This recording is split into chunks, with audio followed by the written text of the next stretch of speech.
اشياء برتقال. برتقان.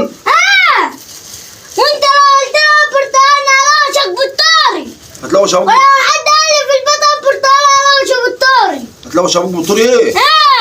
عشان خاطر البرتقان ايه؟ طب هتحيد. لا. يلا تحيد. لا. يلا تحيد البرتقال. لا. يلا تحيد ابوك ده اللي شغال من الصبح في البيت. هات مش عارف امك مش راضيه تجيب لنا اكل ناكل. لا. هات حته بس. لا. يلا تحيد. لا. طب انا راح اجيب 5 جنيه طعميه. خد اكل معاه. وانت خليك قاعد كده. خد اكل معاه. طب هات البرتقال.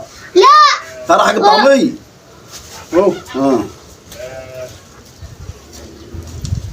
انت ضحكت عليا. ايه؟ ضحكت عليا. ده زعق قوي اهو. انا ما اكلش برتقال، انا راح اجيب الطعميه.